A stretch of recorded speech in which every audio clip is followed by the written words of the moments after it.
નમસ્કાર. Real news ચેનલના એક વિશેષ સ્ટુડિયોમાં આપ સૌનું હાર્દિક સ્વાગત છે.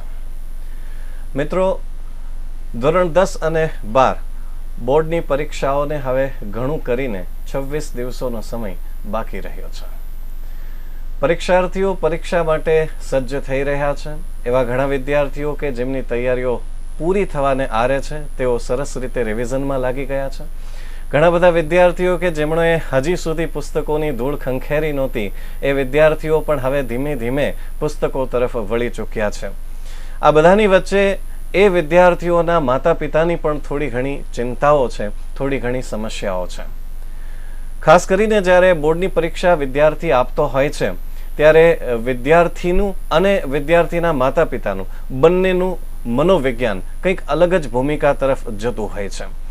આજના દિવસે આપણે આ જ વિષય પર વિશેષ ચર્ચાઓ કરી રહ્યા છીએ અને સ્ટુડિયોમાં આપણી સાથે આજે મોજૂદ છે શ્રી કાનજીભાઈ વાલાળા સાહેબ. કાનજીભાઈ, આપનું હાર્દિક સ્વાગત છે સ્ટુડિયોમાં.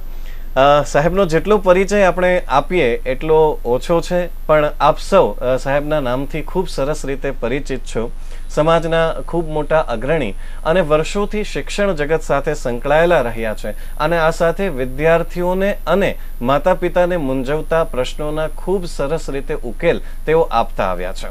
ત્યારે આજે સ્ટુડિયોમાં તેઓ મોજૂદ છે અને આપ સૌને જે મનમાં પ્રશ્નો મૂંઝવી રહ્યા છે એ પ્રશ્નોના સરસ મજાના જવાબ અહીંયાથી આપ સૌને ચોક્કસપણે મળી રહેશે. માટે આવનારી અડધી કલાક આપ સૌ અમારી સાથે હવે બુક કરીને રાખજો.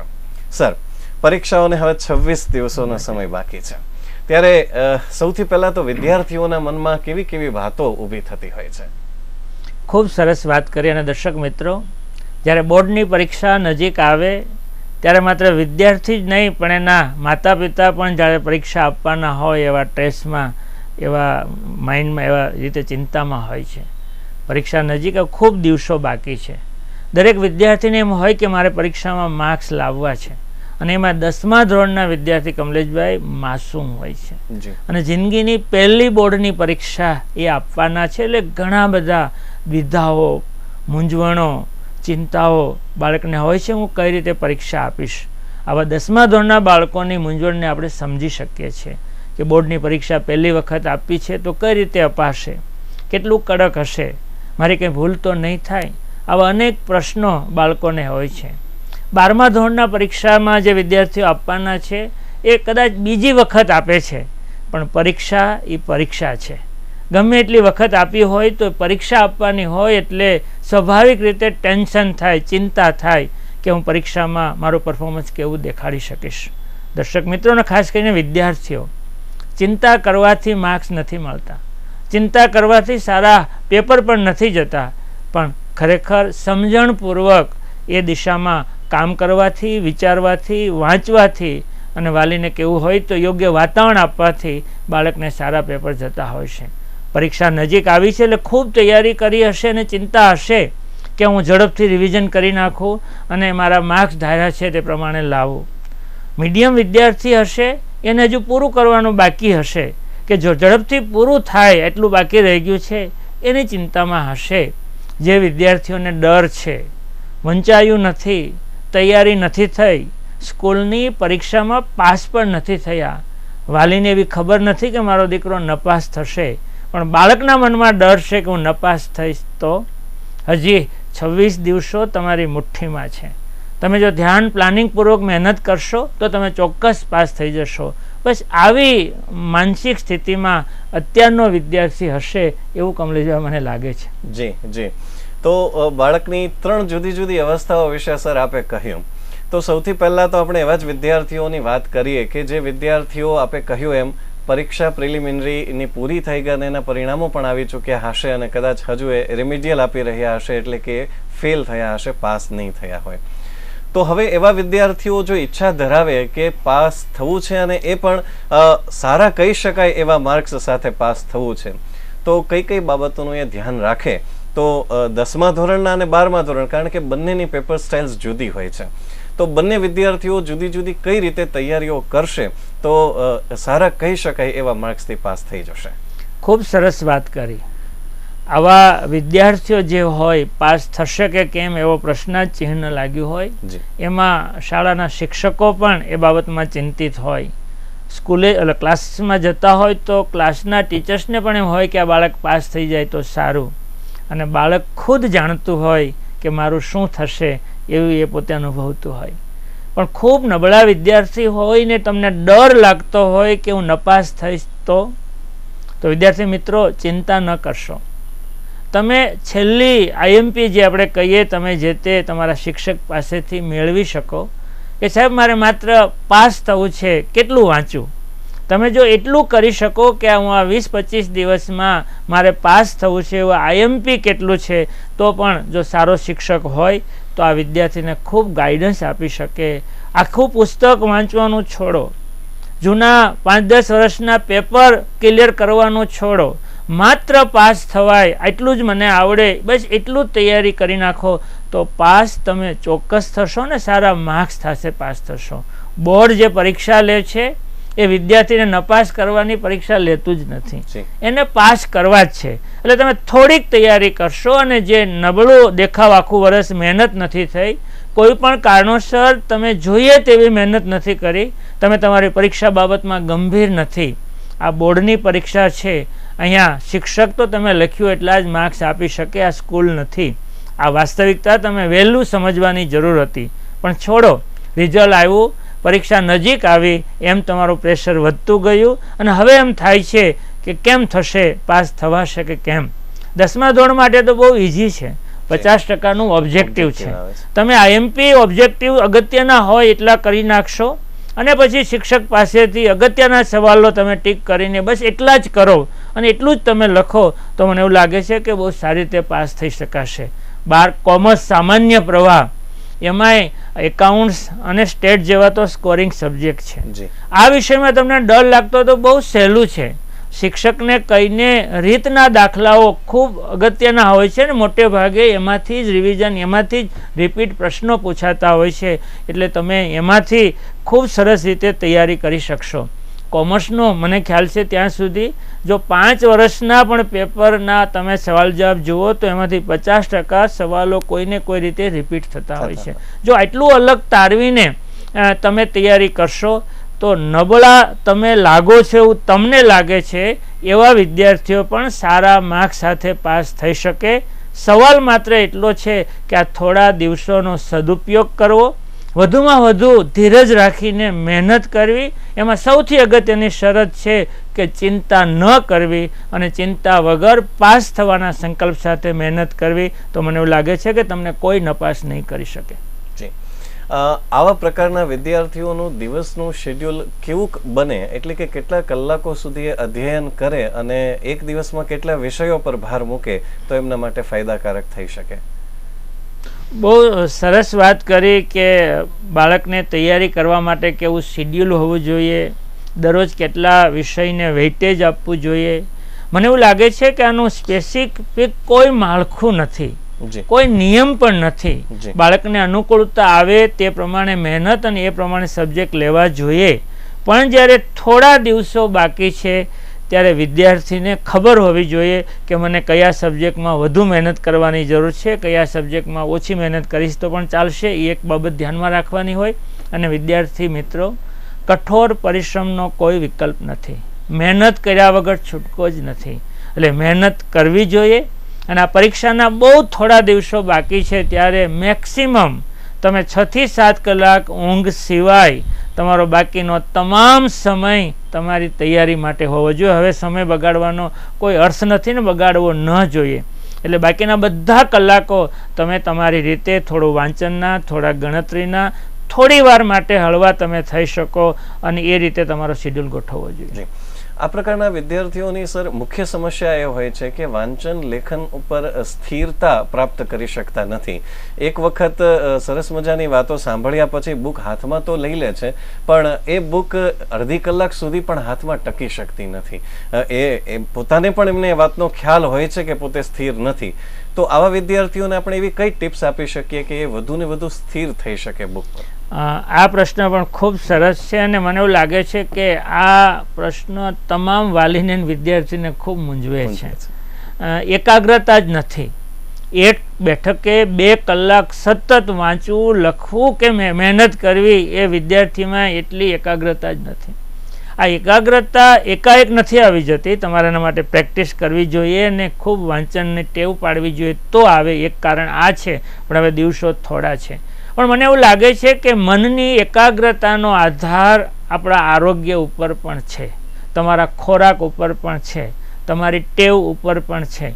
તો આ સમય દરમિયાન તમારું આરોગ્ય જાળવવું જોઈએ. શક્ય હોય તો ભારે ખોરાક, ખાસ કરીને ફાસ્ટ ફૂડના જમાનામાં આ 15 દિવસ તમે ફાસ્ટ ફૂડને ટાળો. સાદો ખોરાક, દૂધ, રોટલી, શાક એવો સાદો ખોરાક, શક્ય એટલું પ્રવાહી વધુ લેવું. આરોગ્યની બાબતમાં આપણે ચર્ચા કરી શકશું, પણ એકાગ્રતા માટે ખોરાક ખૂબ અગત્યનો છે. તમે લગ્ન પ્રસંગમાં જમી આવો તો આખો દિવસ વાંચવાનું મન ન થાય, એટલે ખોરાક પણ અગત્યનો છે અને ઘરનું વાતાવરણ પણ અગત્યનું છે. આ સમયે દરેક વાલી મિત્રોને પણ વિનંતી છે કે તમારા ઘરમાં 10મા કે 12મા ધોરણનો વિદ્યાર્થી હોય, દીકરો કે દીકરી, તો એને યોગ્ય વાતાવરણ આપજો, એને સપોર્ટ આપજો. એને સવારે ઉઠાડવાથી માંડીને એને સવારે ચા દૂધ પીતા હોય તે દિવસે જ્યુસ કે યોગ્ય જે વાતાવરણ આપણાથી આપી શકાતું એ વાતાવરણ આપવાથી પણ વિદ્યાર્થીની એકાગ્રતામાં અને મહેનત કરવામાં ઘણો ફરક પડી શકતો હોય છે.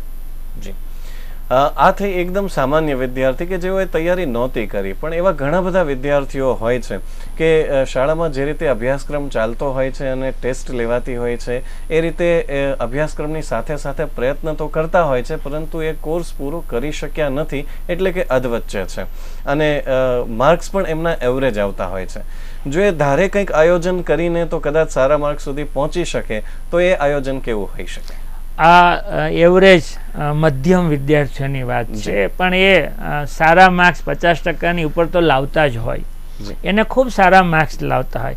મોટાભાગના વિદ્યાર્થીઓ વર્ષની શરૂઆતમાં 1-2 મહિના મહેનત કરે, પછી ધીરે ધીરે જે સ્કૂલની સાથે રહેવું જોઈએ એ રહી નથી શકતા. ખરેખર તો શ્રેષ્ઠ વિદ્યાર્થી એ જ કહેવાય કે વિષય શિક્ષકની સાથોસાથ ઘેરે આવીને એ વિષયને ભણી જતા હોય, પણ એવું પણ નથી થતું.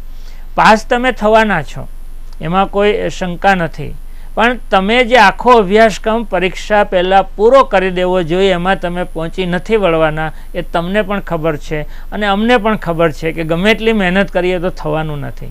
આવા સમયે શક્ય હોય તો આખો વિષય ફરીથી વાંચવાનું છોડી દેવાનું, પણ છેલ્લા 10 વર્ષના પેપર હોય એ પેપરને ફરીથી કરી જવા, દાખલા ગણી જવા, એને વાંચી જવા. આવા પ્રકારની મહેનત મને એમ કે ખૂબ સારા માર્ક્સ લાવી શકશે. તમે ચિંતા કર્યા વગર, તમને નથી આવડતું એ કવર કરવાનું છે, પણ આખો વિષય તમારેથી કવર કરવાનો હવે સમય નથી અને એટલી મહેનત ન થઈ શકે, તો એ કરવામાં બનશે એવું કે તમે 2-3 વિષય પૂરા કરશો તો બાકીના વિષયમાં કશું નહીં થાય.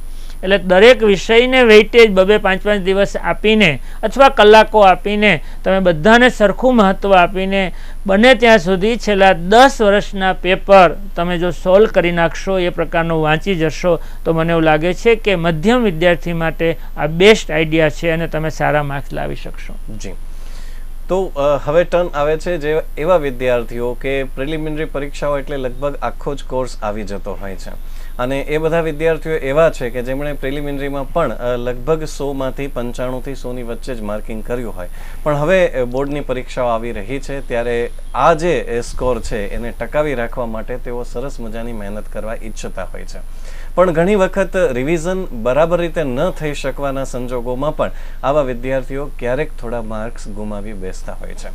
તો એવા વિદ્યાર્થીઓને આપણે શું કહીશું? એટલે ખરેખર સૌથી અગત્યની બાબત હોય તો આવા વિદ્યાર્થીઓના છેલ્લા દિવસોની મહેનત છે. આ વિદ્યાર્થીઓ 92 ઉપર એવન ગ્રેડ લાવવાના હોય, શાળાની અપેક્ષા હોય, વિદ્યાર્થીને તો વર્ષથી શરૂઆતથી આ પ્રકારે મહેનત કરતા જ હોય છે. જ્યારે રિઝલ્ટ આવે ને ત્યારે જે બાળકો રડતા હોય છે એ મોટા ભાગે એની અપેક્ષા પ્રમાણે માર્ક્સ નથી આવ્યા એ રડતા હોય છે. નપાસ થયેલા બાળકો બહુ રડતા હોતા નથી અને ખબર જ હોય છે.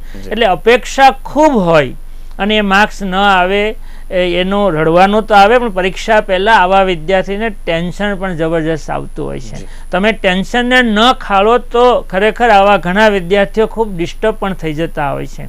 એટલે ખૂબ સ્કોલર વિદ્યાર્થીઓ છે, મોટા ભાગનું તમે વાંચી લીધું છે. હવે તમને ચિંતા એ થાય છે કે હવે છેલ્લે છેલ્લે હું શું કરું તો મારો જે અપેક્ષા છે તે પ્રમાણેના માર્ક્સ આવે ને એનાથી વધુ આવે. ખૂબ સરસ આ બાબતનો આ પ્રશ્ન છે. ખરેખર શાળાઓ અને ક્લાસીસમાં પણ આવા વિદ્યાર્થીઓને ધ્યાન રાખીને તૈયારી કરાવતા હોય છે.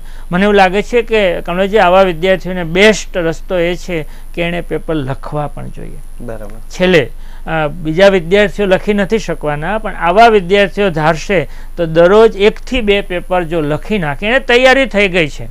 છેલ્લા 10 વર્ષના પેપર પણ સ્કૂલ કોલેજ ક્લાસીસમાં તમે એને એક વખત લખી નાખ્યા છે. હવે તો તમારે માર્ક્સ કોઈ જગ્યાએ વાર્ષિક પરીક્ષાના દાખલામાં કે કોઈ થિયરીમાં ઘટે નહીં એટલું ધ્યાન રાખવાનું છે.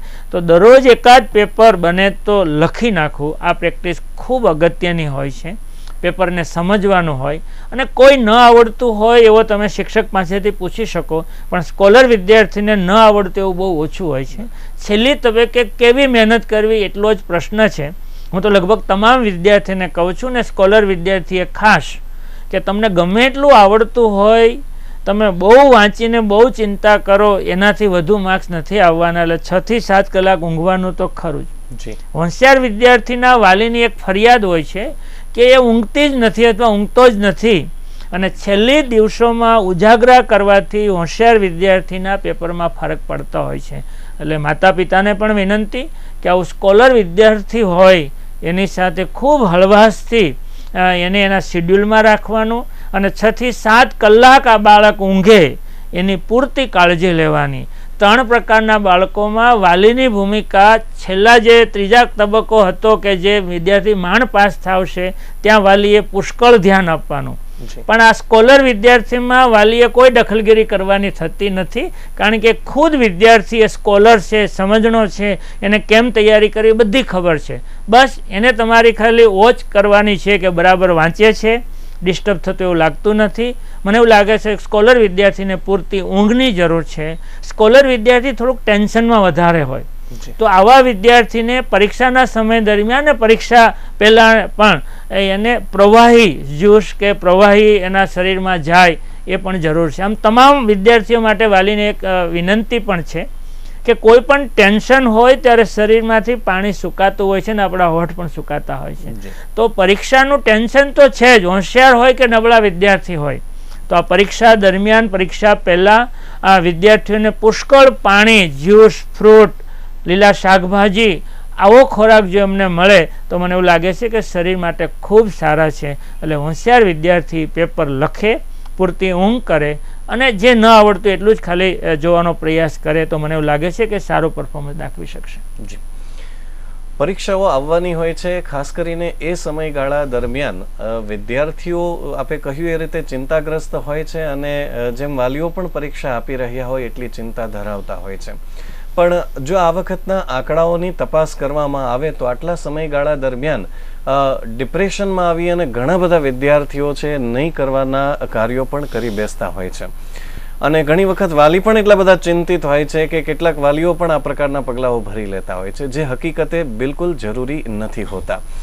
તો તંત્ર દ્વારા પણ પ્રયત્નો કરવામાં આવે છે કે બાળકો ડિપ્રેશનમાં ન આવી જાય એના માટે હેલ્પલાઇન્સ શરૂ કરવામાં આવે છે. પણ વિદ્યાર્થીઓ આ પરિસ્થિતિમાં મુકાય જ નહીં, વાલીઓ પણ આ પરિસ્થિતિમાં મુકાય જ નહીં, એ માટે કેવા પ્રકારના વિચારો ધરાવતો પરિવાર બને એ જરૂરી હોઈ શકે. ખૂબ સરસ વાત કરી. અને આપણે તો સુરત શહેરમાં રહીએ છીએ, કમલેશભાઈ નસીબદાર છીએ કે સારું રિઝલ્ટ આવે છે. જી, ગુજરાત રાજ્યમાં દર વર્ષે 10મા અને 12માની બોર્ડ પરીક્ષામાં અંદાજે 5 લાખથી વધુ વિદ્યાર્થીઓ નપાસ થાય છે, 50% જ પાસ થાય છે. વિચાર તો કરો, 10-10 વર્ષ, 12-12 વર્ષ સુધી ભણ્યા હોય અને છતાંય બોર્ડની પરીક્ષામાં બાળક 33 માર્ક્સ પણ ન લાવી શકે અને નપાસ થાય એવી સ્થિતિ પણ છે. અને ખાસ કરીને ગ્રામ્ય વિસ્તારના બાળકો આવું પરફોર્મન્સ નથી દાખવતા અને નપાસ તો થાય જ છે. પણ નપાસ થાય એટલે જિંદગી પૂરી થઈ ગઈ એ માન્યતા ખરેખર ખોટી છે.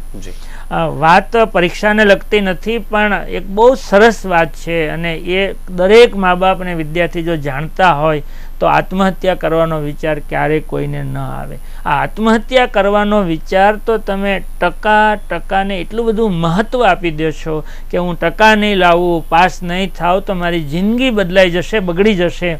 આવા ડરને કારણે આત્મહત્યા થતી હોય છે. પણ આપણે ભણીએ છીએ શા માટે? 3 હેતુ માટે ભણીએ છીએ.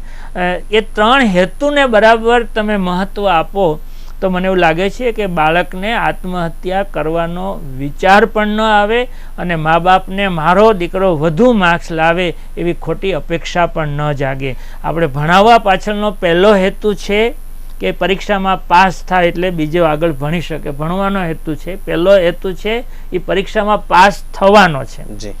બીજો હેતુ છે એની સારી કારકિર્દી ઘડવાનો છે કે ભણીને એ વ્યવસાય, ધંધો, નોકરી એ સારી કરી શકે. ભણતા ભણતા આ પણ હોવું જોઈએ.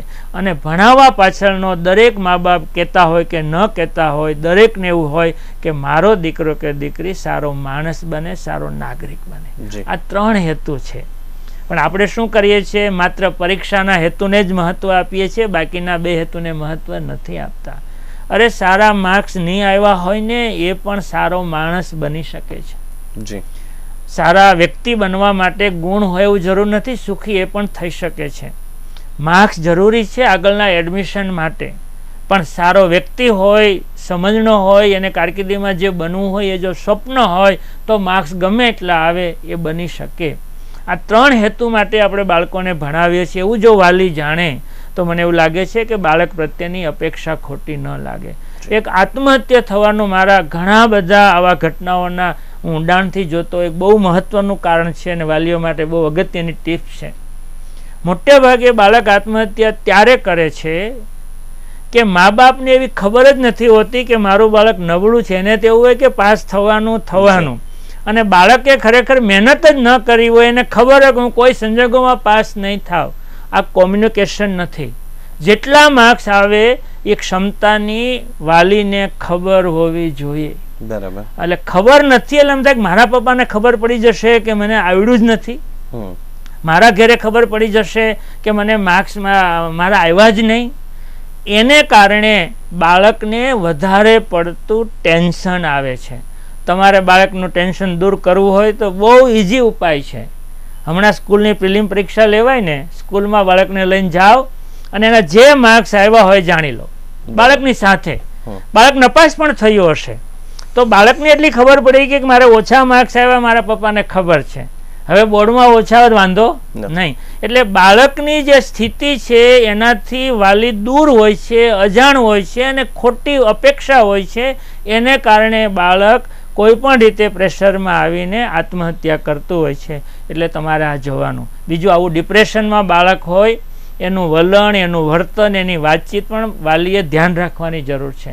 જે બાળક સૂનમૂન થઈને ખાલી ખૂણામાં બેઠું રહેતું હોય, તમારે અરે વાત ન કરતું હોય, વાંચવાની કોશિશ કરતું હોય પણ વારંવાર ઊભો થઈને પાણી પીવા દોડતું હોય અને હસીને વાત પણ ન કરતું હોય તો સમજવું કે તમારું બાળક ડિપ્રેશનમાં છે. એને હળવું કરો. જમતી વખતે, બેસતી વખતે એને હસાવો અને સ્કૂલની એના માર્ક્સની જાણકારી કરો. અને આ બાબતમાં મમ્મીનો રોલ બહુ મોટો હોય છે. બાળક નપાસ થયું હોય તો એને પપ્પાને ખબર પડવા દેતા નથી. બાળકને ઓછા માર્ક્સ આવ્યા હોય તો ઘેરે પપ્પાને કહેવા નથી દેતા. ખરેખર તો આખા પરિવારે જેટલા માર્ક્સ આવ્યા હોય એ માર્ક્સને જાહેરમાં ચર્ચા કરવી જોઈએ, જેથી કરીને બાળકને એક પ્રકારનું ડિપ્રેશનમાંથી બહાર આવે. જી. તો જ્યારે વાલીઓની વાત થઈ રહી છે ત્યારે વાલીઓની પણ આ 3 વિદ્યાર્થીઓ, જે આપણે 3 પ્રકારના વિદ્યાર્થીઓની ચર્ચા કરી, એ 3 પ્રકારના વિદ્યાર્થીઓ માટે જુદી જુદી જવાબદારીઓ હોય છે. આપણે કહ્યું એમ કે હોશિયાર વિદ્યાર્થીઓ માટે વાલીઓએ ક્યાંય દખલગીરી કરવી જ ના જોઈએ. જો કે મોટાભાગના વિદ્યાર્થીઓ ઈચ્છા ધરાવતા હોય છે કે હવે સમજણા થઈ ગયા છે અને મમ્મી પપ્પા વારે વારે ટોક કરે છે કે વાંચ્યા કર. લગભગ બધા વિદ્યાર્થીઓનો એક પ્રશ્ન હોય છે. તો આવા સમય અને વાલીઓથી કહ્યા વગર રહેવાતું પણ નથી, કારણ કે બાળક જો સારા પર્સન્ટેજ નહીં લાવે તો એના ભવિષ્યનું શું થશે એ ચિંતા એમને કોરી ખાતી હોય છે.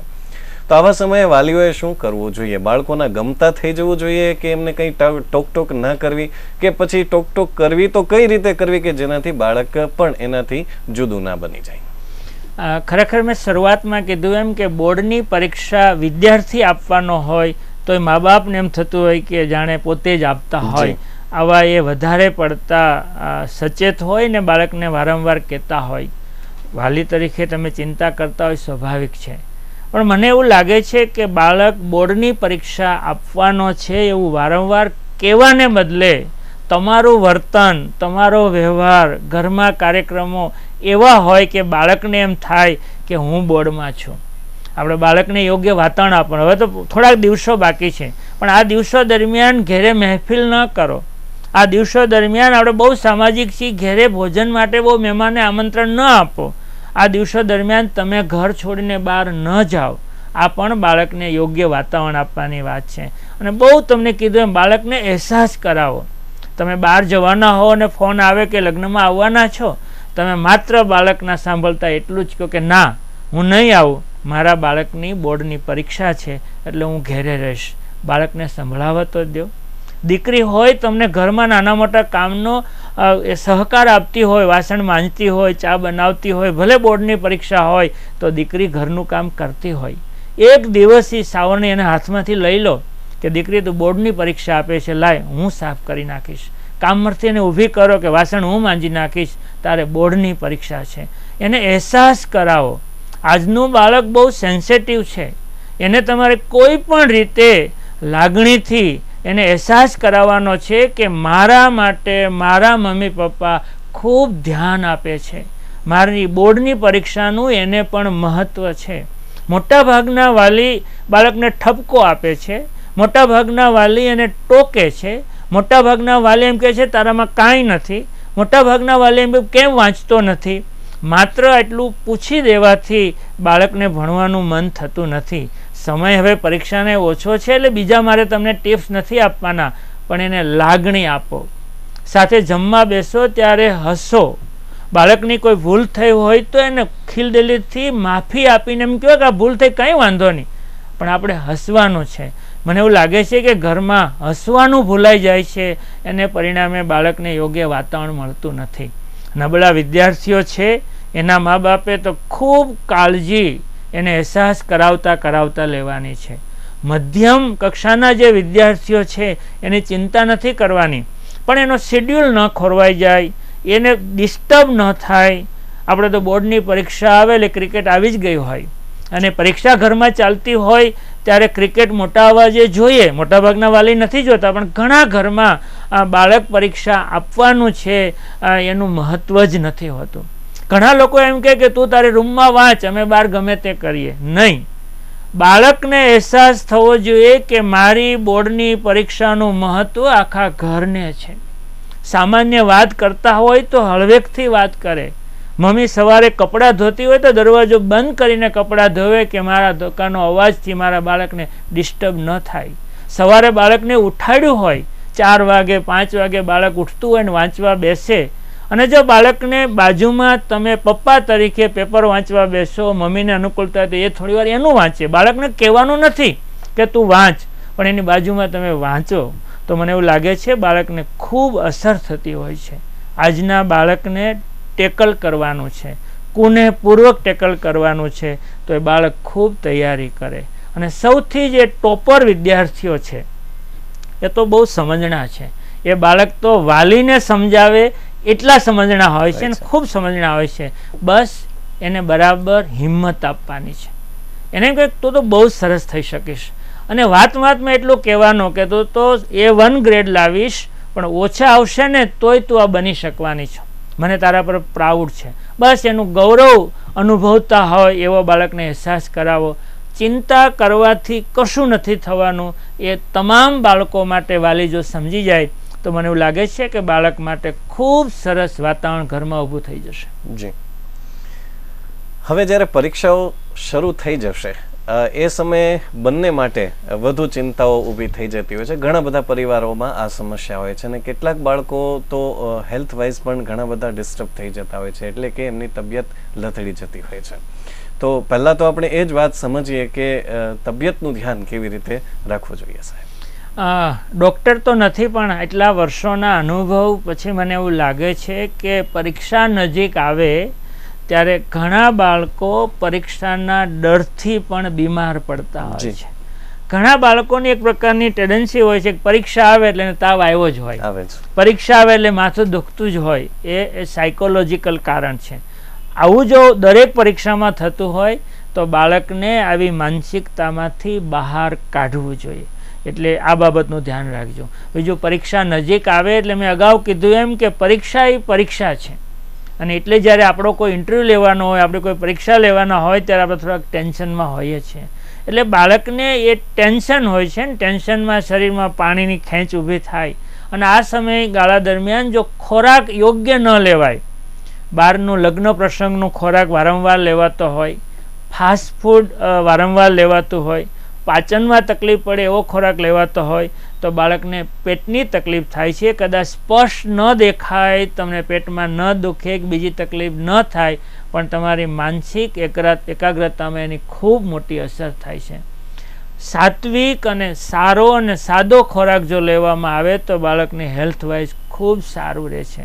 બસ એને પ્રવાહી આપો, એને જરૂર હોય એ પ્રમાણે ફ્રૂટ આપો, કાચું જે કાકડી કે ટમેટા હોય એવું ખાવાની ટેવ પાડો, અને એને હળવાશભર્યું જો વાતાવરણ રાખશો તો બાળકની તંદુરસ્તી બરાબર જળવાઈ રહેશે. એમાં વધારે દરેક માં પોતાના બાળકોની ખાસિયત, પોતાના બાળકોની નબળાઈ, પોતાના બાળકની જે મર્યાદાઓ હોય એ સમજતી જ હોય છે. એટલે બાળકના આરોગ્ય માટે બહુ ચિંતા કરવાનું નથી. પણ બે કારણો જે હોય છે, એક ફાસ્ટ ફૂડનો અને બાળક પરીક્ષાના ડરથી બીમાર પડતું હોય છે, એ તમારે એમાંથી બહાર લાવવું જોઈએ.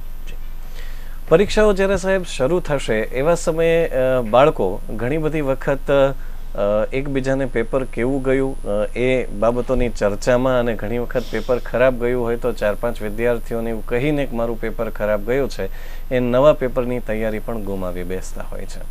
તો આવા સમયે વિદ્યાર્થીઓ અને વાલીઓએ પરીક્ષા સમયમાં કેવા પ્રકારની કાળજીઓ રાખવી જોઈએ જેનાથી બંને માટે એ સમય ખૂબ સરસ રહે? ખૂબ સરસ વાત છે. 12મા ધોરણના વિદ્યાર્થી તો ઠીક, પણ 10મા ધોરણના વિદ્યાર્થી પહેલી વાર બોર્ડની પરીક્ષા આપવાના છે. 10મા ધોરણનો વિદ્યાર્થી પહેલી વાર પોતાની સ્કૂલ સિવાયની બીજી સ્કૂલમાં પરીક્ષા આપવાનો છે. પહેલી વાર આજુબાજુ અજાણ્યા વિદ્યાર્થીઓ હશે એની વચ્ચે પરીક્ષા આપવાનો છે. એટલે એને ડર ને સ્વાભાવિક હોય. ખરેખર તો પેપર શરૂ થાય પરીક્ષા એ પહેલાં તમે પરીક્ષાનું કેન્દ્ર જોઈ આવશો, કયા રૂમમાં નંબર છે એ પણ જોઈ આવવાનું. પણ પરીક્ષા સમયે 2-3 ટિપ્સ મને એવું લાગે છે કે દરેક વાલી ધ્યાન રાખતા જ હોય. મને એમાં વધારે કહેવાનું ઈચ્છા એટલે થાય, ઘણા વિદ્યાર્થીઓ પરીક્ષા આપવા જાય એટલે મમ્મી મીઠું મોઢું કરાવે, દીવો કરાવે. આ ખૂબ સારી બાબત છે. હું કદાચ એમાં માનું ન માનું એ સવાલ નથી, પણ આવું કરવાથી બાળકનો આત્મવિશ્વાસ વધતો હોય છે એ વાત પાકી છે. ઘરમાં જો દાદા દાદી હોય તો એ દીકરો કે દીકરી દાદીને કે પગે લાગીને જાય, અને જ્યારે એ પરીક્ષા આપનાર વિદ્યાર્થી દાદાને દાદીને પગે લાગે ત્યારે દાદા શું કહેશે? આશીર્વાદ જ આપશે ને, તારું પેપર સારું જશે. આ એક પ્રકારનો વેવ છે, માનસિક આત્મવિશ્વાસ વધતો હોય છે. એટલે આવું કરવાનું. પરીક્ષા આપવા જ્યારે બાળક જાય ત્યારે 10મા ધોરણના વિદ્યાર્થીઓ માટે ખાસ કે વાલીએ ભાઈ, કાકા, મામા જે કોઈ અનુકૂળ હોય બેન, એ બાળકને સાથે જાય એ ખૂબ જરૂરી છે. આ સુરત જેવા શહેરમાં કઈ જગ્યાએ ક્યારેક એવો ટ્રાફિક થાય નક્કી નથી હોતી, ઘટનાઓ બને છે. ત્યારે જો આવા બાળકની સાથે વાલી હોય તો એને આત્મવિશ્વાસ વધે છે. ક્યારેક કોઈ નાનો અકસ્માત થાય ત્યારે બાળક ડરી ન જાય. ક્યારેક પરીક્ષા આપવા જતા હોય ને ત્યારે રસીદ કે પેન કે એવું ભૂલાઈ જતું હોય છે, ત્યારે પણ બાળક હાંફળું ફાંફળું થઈ જાય. પણ જો સાથે વાલી હોય તો ચિંતા જ ન હોય કે તને હું સ્કૂલે મૂકી અને રસીદ લઈને આવું છું, અથવા શિક્ષકને ભલામણ કરી દે. એટલે વાલીએ 10મા ધોરણના વિદ્યાર્થી ના પાડે તો પણ સાથે જવું ખૂબ જરૂરી છે, અને જવું જોઈએ. એક પ્રકારની હિંમત આપતા હોય છે, એને બાળક ડિસ્ટર્બ ન થાય. બીજી કમલેશભાઈ બહુ સરસ વાત કરી કે પેપર આપીને જ્યારે વર્ગખંડની બહાર વિદ્યાર્થી આવે ત્યારે કયું ન આવડ્યું ને કેટલું આવડ્યું એની માથાજીક વિદ્યાર્થી ખૂબ કરતા હોય છે. શિક્ષકો પણ ના પાડે. અહીંથી અમે પણ એવું કહીએ છીએ કે જે પેપર ગયું એનું ડિસ્કશન કરવાનું માંડી વાળું. નથી આવડતું અને ઘણા બાળકોને તો બહાર રડતા હોય, અરે મેં તો આ ખોટું કર્યું છે, તો આ જવાબ ખોટો લખ્યો છે, અને ચિંતાને કારણે બીજા દિવસે જે પેપર હોય એની તૈયારી પૂરી થઈ શકતી નથી. વાલીને પણ વિનંતી છે કે બાળક પેપર આપીને આવે ત્યારે તારું પેપર કેવું ગયું એવું પૂછવાની જરૂર નથી, જેવું લખ્યું છે એવું ગયું છે. તમે પૂછશો એનાથી ગયેલા પેપરમાં કોઈ ફરક પડવાનો નથી. હા, પરીક્ષા પૂરી થઈ જાય પછી એને ધારણા તમારે જોયું હોય તો જોઈ શકશો, પણ બાળક આવે એટલે ખુશ થવાનું. પેપર આપી આવી, ખૂબ સરસ, ચાલો નાસ્તો કરી લો, ચા પી લો, થોડોક આરામ કરી લે, અને હવે બીજા દિવસે કયું પેપર છે એની વાત કરવી જોઈએ. વાલી સાથે જાય તો શું ફરક પડે ખબર? જેવું બાળક પરીક્ષા સ્કૂલમાંથી બહાર દરવાજાની બહાર આવે એટલે જો વાલી ઊભા હોય તો બાળક ક્યાં જશે? સીધું વાલીની પાસે જશે. વાલીને હોય તો શું કરશે? બીજા વિદ્યાર્થીઓ હારે વાતો કરશે, કેવું ગયું પેપર, કેવું ગયું. બાળકને આપણે પેપર કેવું ગયું, સાચું ખોટું એની ચર્ચા કરવા દેવી જ નહીં. આપણે બાળકને લઈ લેવાનું અને ઘેરે જતું રહેવાનું, જેથી કરીને બાળકને એક ખોટી ચિંતા જે શરૂ થાય છે એ ન થાય, એટલી કાળજી લેવી જોઈએ. જી, આશા રાખું છું કે આપ સૌને અહીંયાથી આપવામાં આવેલી જે માહિતી છે એ ખૂબ ઉપયોગી નીવડી હશે. સાહેબે ખૂબ સરસ મજાની ચર્ચાઓ કરી અને એક સરસ મજાનો સમય આપ સૌની સાથે પસાર કર્યો.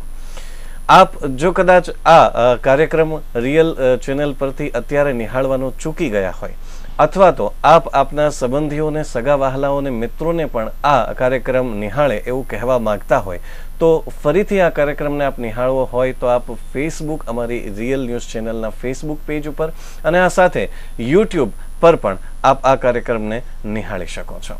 કાર્યક્રમમાં સરસ મજાની ચર્ચાઓ થઈ, તો ફરી પાછા નવી વાતો સાથે સ્ટુડિયોમાં ઉપસ્થિત થઈશું. સાહેબ આપણા કાર્યક્રમમાં આવ્યા અને આપને ખૂબ ઉપયોગી માહિતીઓ આપી એ બદલ સાહેબનો ખૂબ ખૂબ આભાર અભિવ્યક્ત કરું છું. ફરી પાછા મળીશું નવી વાતો સાથે. આપનું ખૂબ ખૂબ ધ્યાન રાખજો.